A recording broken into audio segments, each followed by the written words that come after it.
My name is Emily Carter, and I never thought my own parents would stoop so low. We're in Honolulu. Why didn't you come to the airport yesterday, sweetie? Patricia's sugary voice through the phone made my stomach turn. I stood frozen in the middle of Dallas International Airport, my packed suitcase at my side, as the truth slowly sank in. They had deliberately lied about our flight date. I'd been looking forward to this family vacation for months, desperately needing a break after an exhausting quarter at work as a marketing executive. I had just finished hosting important clients from overseas, and this trip was supposed to be my reward, a chance to relax and reconnect with my family. What do you mean yesterday? I managed to say, my voice shaking. You told me the flight was today at 2 p.m. I have the text messages to prove it. The bustling airport suddenly felt suffocating as other travelers rushed past me, their excitement for their own journeys only highlighting my growing devastation. Oh, sweetie, there must have been some confusion, Patricia replied, but I could hear the lie in her voice. Chloe made it just fine, we're all settled in at the resort now. Of course Chloe made it. She was always their priority, their golden child. I should have known something was off when they insisted on handling all the flight arrangements themselves, claiming it would be easier that way. The same parents who relied on me to help pay their bills somehow couldn't trust me to book my own ticket. This wasn't a confusion, Mom, I said, my voice growing stronger as anger replaced shock. You deliberately gave me the wrong date. You never wanted me on this trip, did you? The silence on the other end was deafening. Now Emily, don't be dramatic, these things happen. I ended the call, my hand trembling. Around me, families embraced as they prepared for their own vacations while I stood alone, betrayed by the people who should have loved me most. The irony wasn't lost on me. I'd been sending them money every month for the past 2 years, helping them maintain their lifestyle after Richard's early retirement. They relied on my financial support for everything from medical bills to groceries, and still they chose to exclude me from our family vacation. Looking at my useless suitcase, I felt tears welling up in my eyes. But more than sadness, I felt a burning anger rising inside me. This wasn't just about a missed vacation, it was about years of manipulation, favoritism, and betrayal. Standing there in the airport, I made a decision that would change everything. I always wondered if my parents ever truly saw me as their daughter, or just as their personal bank account. Growing up, everything had been about Chloe, her dance recitals, straight A's, her perfect smile. I had learned to live in her shadow, but I never stopped trying to earn my parents' love and approval. After graduating college, I threw myself into my marketing career, working overtime and weekends to climb the corporate ladder. Within 5 years, I had earned my position as the youngest executive at my firm, managing major client accounts and a team of 15 people. Then Richard decided to retire early due to his arthritis. Their savings had dwindled from supporting Chloe's failed acting aspirations, and suddenly they were struggling to make ends meet. Without hesitation, I stepped in. Every month, I sent them $2,000 to cover the mortgage and utilities. When unexpected medical bills came up, I covered those too. Last year alone, I gave them over $30,000, money I had planned to use for a down payment on my own house. We are so blessed to have such a generous daughter, Patricia would say during our weekly calls. But those calls always ended the same way, with updates about Chloe's latest audition or her new headshot. They never asked about my work or my life unless they needed something. 2 months ago, when they mentioned planning a family trip to Hawaii, I was thrilled, a chance to spend quality time together. They insisted on handling all the arrangements since Dad had airline miles to use. Don't worry about anything, they said. Just focus on your big client meeting. We'll take care of everything. Like a fool, I believed them. I even transferred extra money to their account to help cover resort expenses. I imagined lazy days on the beach and family dinners watching the sunset. I thought maybe this trip would be different, that they would finally see me as more than just their financial safety net. Instead, here I was, standing in an empty airport with a packed suitcase and a broken heart. That night, sleep refused to come. My mind kept replaying Patricia's sugary voice, Chloe's smiling photo at the resort, and the cruel realization that my parents had planned this all along. I lay on my hotel room bed in Dallas, still too close to the airport to feel like I escaped, staring at the ceiling and thinking about everything I'd sacrificed for them. The next morning, I went through my phone again, checking messages and bank statements. Every text about the trip had been carefully orchestrated to keep me in the dark. Chloe knew the real dates, my parents knew the real dates, and I had been deliberately left out. My blood boiled. I called Richard. "Emily," he said, voice stern, like I was a child being scolded. "Your mother is very upset by your attitude. We made an honest mistake with the dates, and you're turning this into a drama. You're a grown woman, you should understand these things happen." I laughed, though there was no humor in it. An honest mistake. Then why did Chloe know the correct date? Why did you insist on booking everything yourselves? Why have you been lying to me for weeks? "Listen here," he started, but I cut him off. "No, Dad. You listen. I just checked my bank statements. Last week I sent you $3,000 for this trip. Was that a mistake too, or did you just take my money knowing you'd leave me behind?" The silence on the line told me everything I needed to know. "Emily," he said finally, voice softer now, "we're on a fixed income. We needed that money for the trip. You're doing so well in your career, you understand sacrifices for family, don't you?" My hands shook as I gripped the phone. Sacrifices for family. I had been making sacrifices for years, giving up my savings, my dreams of buying a house, everything to support them, and this was how they repaid me. "Don't be selfish," Richard snapped. "Your sister needed this vacation. She's been under so much stress with her acting career. I interrupted, voice rising. "You mean the hobby you've been funding with my money while she lives rent-free in your house? The auditions that never lead anywhere while I work 60-hour weeks to support all of you. That's enough. You've changed, Emily," he shouted. "Money has made you cruel." Something inside me shifted. The hurt was still there, but now it was hardening into resolve. "You're right about one thing, Dad. I have changed, and things are about to change even more." I ended the call and opened my banking app. It was time to close the Carter family bank account permanently. I was done being their safety net. The drive home from the airport was a blur of anger and determination.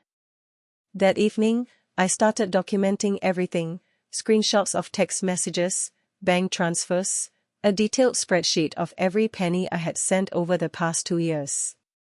The total made me feel sick, $47,800. That was the cost of my parents' love. The next morning, I walked into my bank and closed the joint account I had opened for them. I called HR at my company to remove my parents as beneficiaries from my life insurance policy. Each step made me feel lighter, as if I were finally breaking free from invisible chains. Then the messages started flooding in.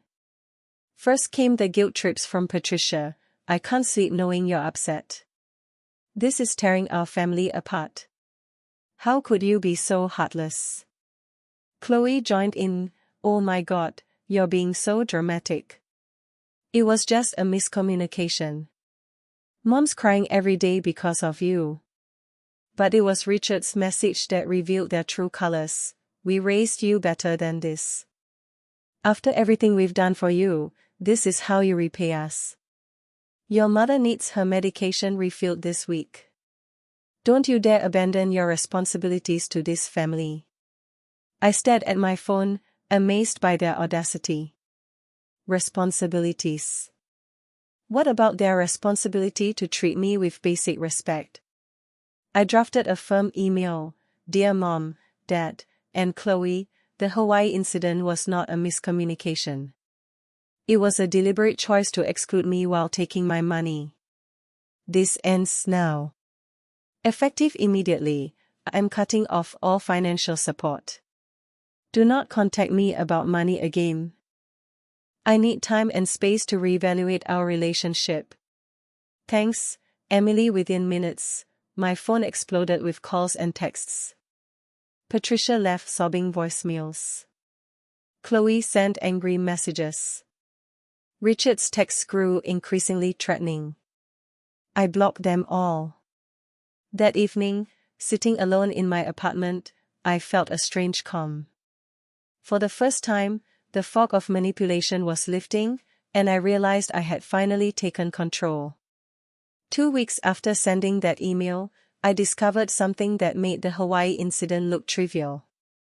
My Aunt Margaret, Richard's sister, called me during lunch, her voice tight with concern. Emily, I need to show you something. Can you come to my house after work? When I arrived, she had a stack of papers spread across her dining room table.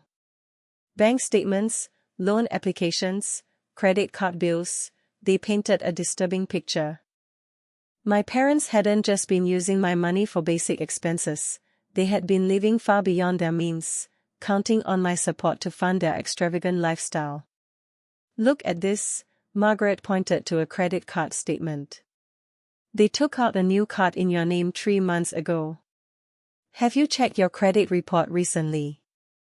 My hands shook as I pulled out my phone and downloaded the report. There it was, a $155,000 credit card I never knew existed. They had used my personal information to open it. That's identity theft, Emily, Margaret said quietly. It's a crime. I felt like I couldn't breathe. How could they do this? There's more, she continued. Remember Chloe's acting career. She isn't even in California for auditions. She's been living at home this whole time, working part-time at a local coffee shop. The money they claimed was for her headshots and acting classes, they've been using it for gambling. The room spun as the pieces fell into place, the constant requests for more money, the vague explanations, the guilt trips when I asked questions. It wasn't just emotional manipulation. It was fraud. My phone buzzed with a text from Patricia. Please, sweetie, we need to talk. Your father's having chest pains. If anything happens to him, it'll be your fault. I showed Margaret the message. She shook her head. More manipulation. They're desperate because their house of cards is falling apart without your money. What should I do? I asked. You have 2 choices, Margaret said firmly. You can press charges for the identity theft, or you can handle it privately. Either way, you need to protect yourself. I thought about years of sacrifice, putting their needs before mine, believing their lies. The chest pains, the tears, the guilt trips, it was all part of their game. I want to talk to them one last time, I said, face to face. But I need you there with me. Margaret nodded. I'll set it up. But first, we need to gather evidence and freeze your credit. They've shown you who they really are. Believe them. That night, I couldn't sleep. I kept thinking about the dreams I'd put on hold to support them, the house I wanted to buy, the vacations I never took, the savings I should have had. They hadn't just stolen my money, they had stolen years of my life. But for the first time in my adult life, I felt truly clear-headed. The fog of manipulation was lifting. In its place was a steel-like resolve. They wanted to play games. Fine. But this time, I would be the one making the rules. The confrontation was set for Saturday afternoon at Margaret's house. I spent the morning with a lawyer, understanding my options regarding the identity theft. Then I prepared a folder with all the evidence, credit card statements, bank transfers, text messages, everything. I needed them to understand that their game was over. When my parents arrived, Chloe was with them. She looked nothing like the carefree girl in the Hawaii photos. Her face was drawn, guilty. They filed into Margaret's living room like children called to the principal's office. "Thank you for coming," I began, my voice steady. "I've discovered some things we need to discuss." Before I could continue, Patricia interrupted, tears already starting.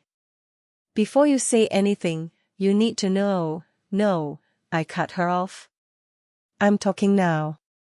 I pulled out the credit card statements. "Would anyone like to explain this?" The color drained from Richard's face. Chloe looked confused, but Patricia jumped in quickly. "It was an emergency, we were going to tell you, an emergency." I shot back. "These are gambling debts, maxed out cards, and Chloe's fake acting career." "Explain that." Chloe's head snapped up. "What do you mean fake?" I turned to her. "You really don't know. They've been telling me you were in California pursuing acting. That's where all my money supposedly went, headshots, classes, rent. You've been working at Starbucks all this time." Chloe looked at our parents in shock. "They told me you refused to help with my college tuition." The room erupted in chaos. The chaos in Margaret's living room felt like a storm breaking apart. Chloe was crying, Patricia was trying to explain herself, and Richard was red-faced, standing stiff like a man caught in the spotlight he could no longer control. But I felt nothing but calm determination. I had come here to take back my life, and I wasn't going to let their theatrics distract me. "No more excuses," I said firmly, setting the folder of evidence on the coffee table. "Let's go through this one by one. Fraudulent credit cards, gambling debts, misuse of my money for Chloe's so-called acting career, all of it. You've been lying, manipulating, and committing crimes against your own daughter." Chloe's sobs slowed as she processed the truth. Her eyes widened.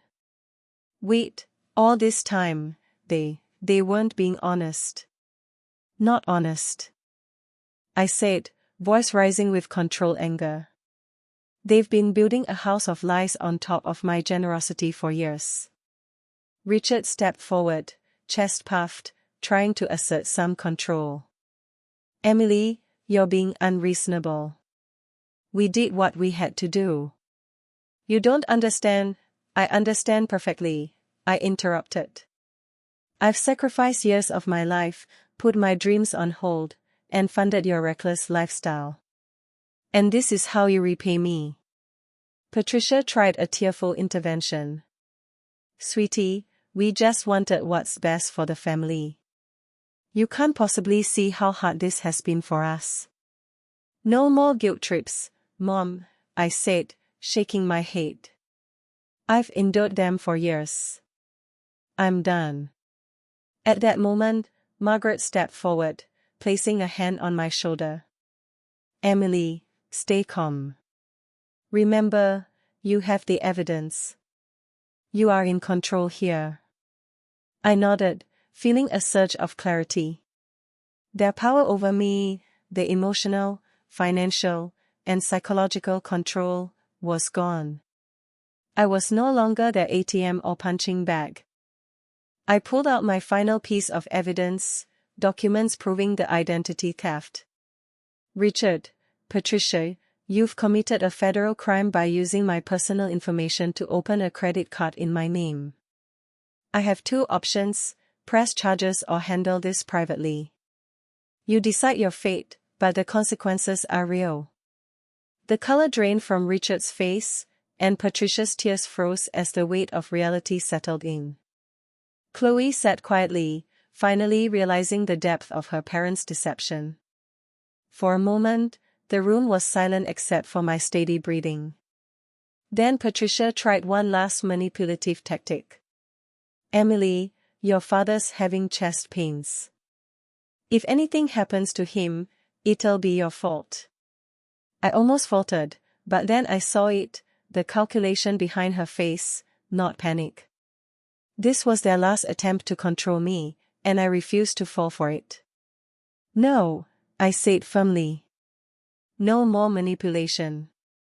Here's what's going to happen: you will sign a repayment agreement for every penny you stole. You will close that fraudulent credit card. You will leave me alone. And if you refuse, I will press charges, and a judge will decide." Richard's face turned red, his chest heaving, but he didn't protest further. Patricia's tears dried, and for the first time, Chloe looked at me with clear eyes, like she finally saw me for who I really was, not just a provider of their financial security. We spent the next hour going over the repayment plan Margaret had prepared with my lawyer. Every signature, every acknowledgement, every agreement to abide by the terms felt like reclaiming a piece of my life that had been stolen. By the time they left, I felt a mix of hollow sadness and relief. The family I thought I had, the one I'd sacrificed so much for, was gone. But what remained was justice and the start of my freedom.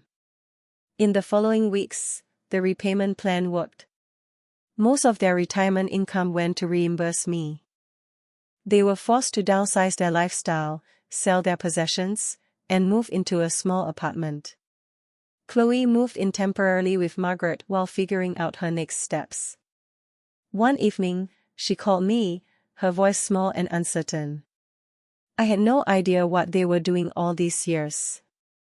"I'm so sorry, Emily."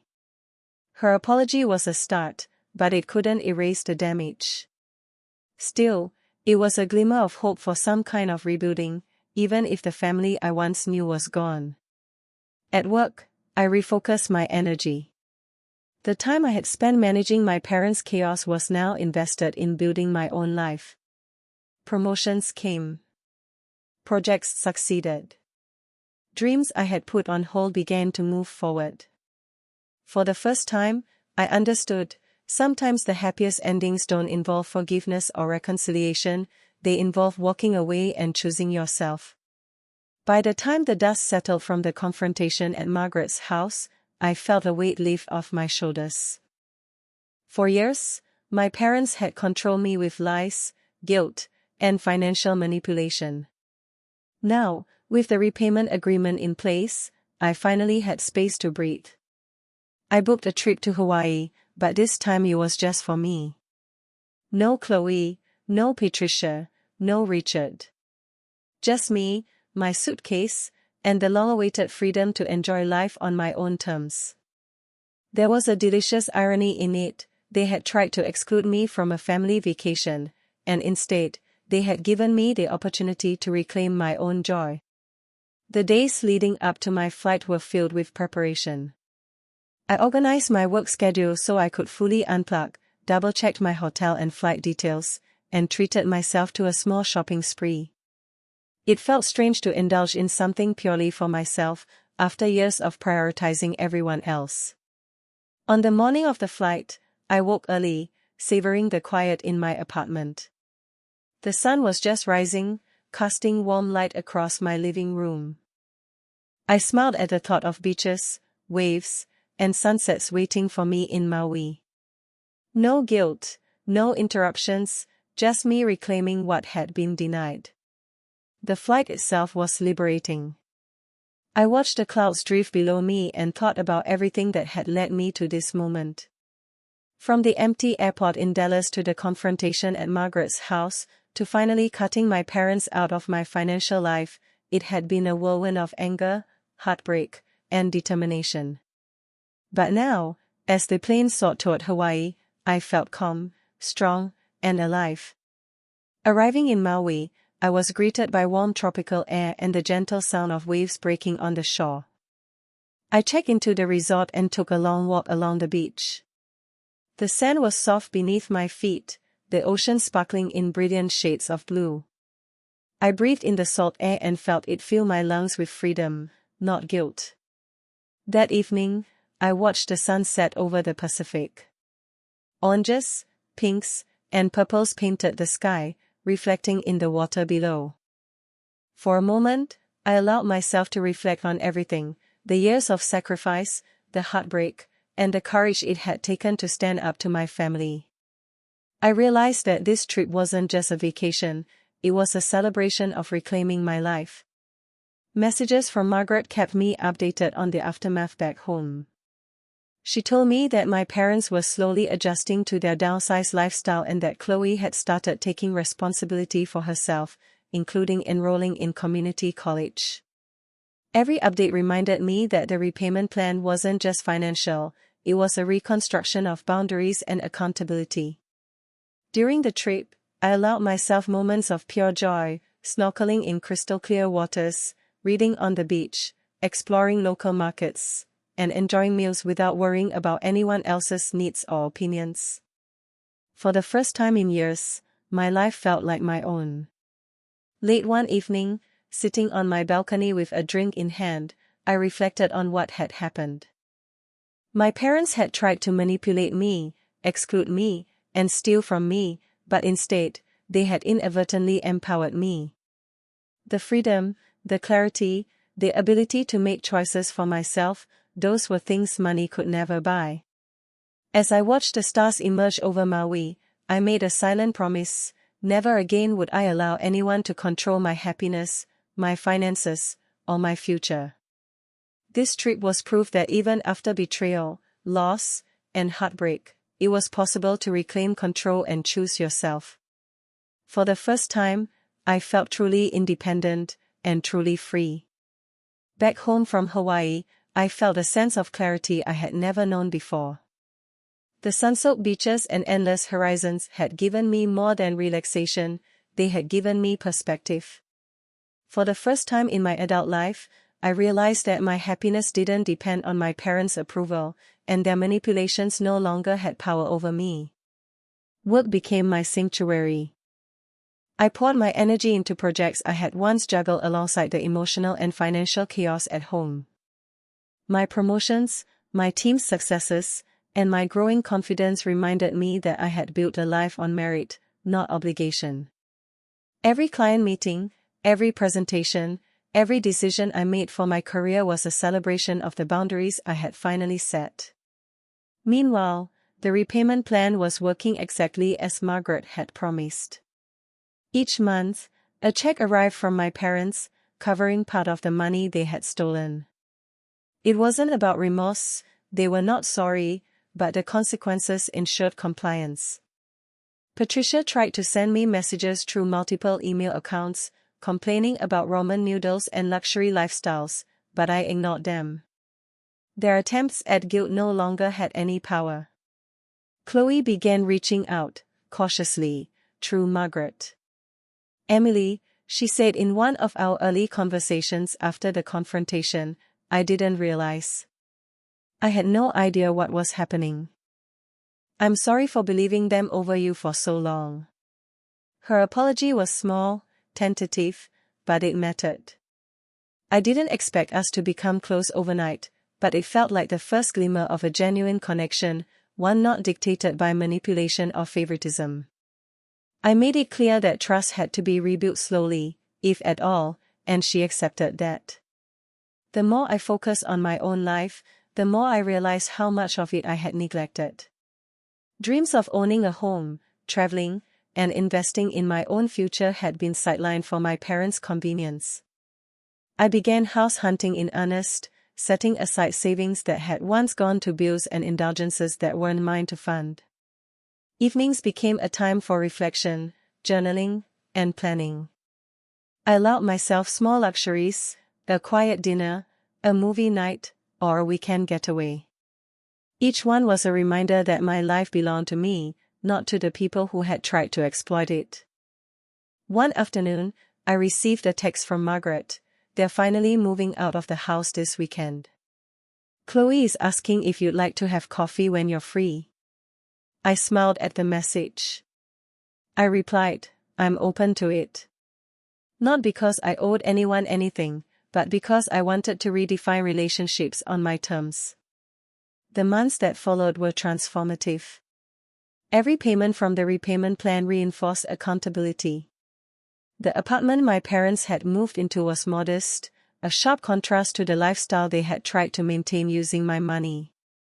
Chloe was taking steps toward independence, enrolling in community college and even finding part-time work to cover her own expenses. And me? I was thriving. I booked another solo trip, this time to a quieter part of Hawaii, where I spent hours walking along the shoreline, thinking about how far I had come. I realized that the happiest endings weren't about revenge or reconciliation. They were about reclaiming your autonomy, your dignity, and your life. For the first time, I didn't feel guilty about choosing myself. I didn't feel obligated to anyone else's happiness. And that realization, that the power to live fully and freely was mine, was intoxicating. By setting boundaries, demanding accountability, and walking away from manipulation, I had transformed what could have been a story of betrayal into a story of self-empowerment. I had finally taken control, and there was no going back. The final weeks of the repayment plan brought a quiet, almost surreal closure. Patricia and Richard were no longer in control, and Chloe was learning to take responsibility for herself. I had never felt such clarity or such peace. Every text, every call, every interaction I ignored or managed reinforced that I was finally free from their manipulation. I decided to celebrate this newfound independence in a way that had nothing to do with them. I booked another trip to Hawaii, this time to a smaller, more secluded island where I could completely disconnect. The flight, the resort, the itinerary, all of it was mine. No compromises, no guilt, no one else's needs. Just me, and the life I had earned for myself. On the beach that first evening, I watched the sun dip into the horizon, painting the sky with fiery oranges and gentle pinks. I thought about everything I had endured, the empty airport, the lies, the stolen money, the countless sacrifices I had made for a family that never valued me. And yet, here I was, standing in the golden glow of freedom, knowing that every moment of struggle had led me to this point. My phone remained quiet, no messages from Patricia or Richard, no guilt trips, no cries for sympathy. The silence was healing. I realized that for years I had defined my self-worth by their approval, constantly measuring myself against Chloe, constantly trying to earn recognition that would never come. But in this moment, I understood that my worth was mine alone. Chloe reached out again through Margaret, asking if I wanted to meet for coffee once I returned. I agreed, cautiously, because this was about rebuilding a relationship on honest terms, not about repeating old patterns. She had her own journey to navigate, and I had mine. For the first time, I felt that any connection we could have would be genuine, not dictated by favoritism or manipulation. Back home, I refocused entirely on my career and personal life. I invested in my savings, started looking seriously at houses, and even began planning a long-term travel goal. I wasn't just reclaiming money, they had taken years of my life, but I could rebuild a future filled with choices, freedom, and joy. The lessons were clear. Boundaries are not just necessary, they are essential. Generosity is powerful, but it should never be exploited. Family loyalty is important, but not at the cost of your own well-being. And most importantly, standing up for yourself, even when it feels uncomfortable, painful, or lonely, is the only way to truly reclaim your life. Sitting on my balcony in the evenings, watching the city lights twinkle below, I smiled at the irony. My parents had tried to control me through manipulation, deception, and theft. Yet, in their efforts to keep me trapped, they had unwittingly freed me. I had all the tools, the confidence, and the clarity to build a life on my own terms. And so, I did. I traveled, I invested, I pursued personal goals I had long deferred. I reconnected with friends, explored new hobbies, and allowed myself to dream bigger than I had in years. My parents' betrayal had taught me something invaluable: freedom, self-respect, and happiness can never be stolen if you claim them for yourself. Standing on a quiet beach in Maui, the waves gently lapping at my feet, I realized I didn't need anyone's permission to be happy. I didn't need validation from those who had tried to undermine me. I didn't need to forgive to move forward. All I needed was the courage to choose myself, and that, I finally did. The sun set behind the horizon, painting the sky in colors more vibrant than I had ever seen. For the first time in my life, I felt completely at peace. The family vacation they had tried to take from me had transformed into a lifetime of freedom, and nothing, not guilt, manipulation, or stolen money, could ever take that away. Emily Carter had finally chosen herself, and nothing could stop her now.